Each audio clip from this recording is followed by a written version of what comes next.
2009 Santro GLS എന്ന് പറയുന്ന മോഡലാണ് നമ്മൾ പരിചയപ്പെടുത്തുന്നത്. ഈ GLS എന്ന് പറഞ്ഞ മോഡൽ പറയുമ്പം ഇതിനകത്ത് മെയിനായിട്ട് വരുന്ന ഫീച്ചേഴ്സ് എന്ന് പറയുന്നത് AC വരും, power steering, 2 door power window, ഇത്രയും ഫീച്ചേഴ്സാണ് മെയിനായിട്ട് വരുന്നത്. നമ്മൾ ഇന്ത്യയിൽ നോക്കുമ്പോൾ വളരെ നീറ്റ് ആൻഡ് ക്ലീൻ ആയിട്ടാണ് ഇന്ത്യയിൽ കിടക്കുന്നത്. അഡീഷണലായിട്ട് നല്ല കാണാൻ ഭംഗിയുള്ള ലെതർ സീറ്റ് കവർ ചെയ്തിട്ടുണ്ട്. അതുപോലെ തന്നെ ക്രീം കളർ ഫുൾ മാറ്റ് ഉണ്ട്. നമ്മൾ സൈഡിൽ നിന്ന് നോക്കുമ്പോൾ നമ്മൾ ആ ടയർ ഭാഗം നോക്കുമ്പോഴത്തേക്ക് ഓൾറെഡി അലോയ്സ് ചെയ്തിട്ടുണ്ട്.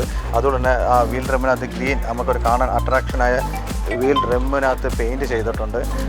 വണ്ടിക്കകത്ത് അങ്ങനെ ആക്സിഡൻറ്റോ ഡാമേജോ റീപ്ലേസ്മെൻറ്റോ കാര്യങ്ങളോ ഒന്നുമില്ല. നമ്മൾ പെയിൻറ്റിംഗ് ഭാഗം നോക്കുവാണെങ്കിൽ നമുക്ക് പ്രത്യേകിച്ച് പെയിൻറ്റിങ്ങോ കാര്യങ്ങളോ ഒന്നും എടുക്കുന്ന ഒരാൾക്ക് ചെയ്യേണ്ട കാര്യമില്ല. അത് ഫുൾ പെയിൻറ്റും കാര്യങ്ങളും ചെയ്ത് ഫിനിഷ് ചെയ്തിട്ടേക്കുന്ന ഒരു വണ്ടിയാണ്. 2009 സാൻഡ്രോ GLS. ടയർ ഭാഗം നോക്കിക്കഴിഞ്ഞാൽ ഏകദേശം 90% ടയർ, 4 ടയറും 90% മേളിൽ ടയറുണ്ട്.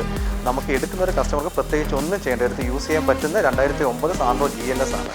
നമ്മൾ ഈ വണ്ടിക്ക് ചോദിക്കുന്ന വാല്യൂ എന്ന് പറഞ്ഞാൽ 1,30,000 രൂപയാണ് നമുക്ക് ഈ വണ്ടിക്ക് ചോദിക്കുന്ന വാല്യൂ. വണ്ടി നേരിട്ട് വന്ന് കണ്ട് ബോധ്യപ്പെടുത്തിയതിന് ശേഷം ബാക്കി വിലയുടെ കാര്യത്തിൽ നമുക്ക് എന്തെങ്കിലും ചെറിയ നെഗോഷ്യബിൾ വേണമെങ്കിൽ തീർച്ചയായിട്ടും ചെയ്തു കൊടുക്കാം.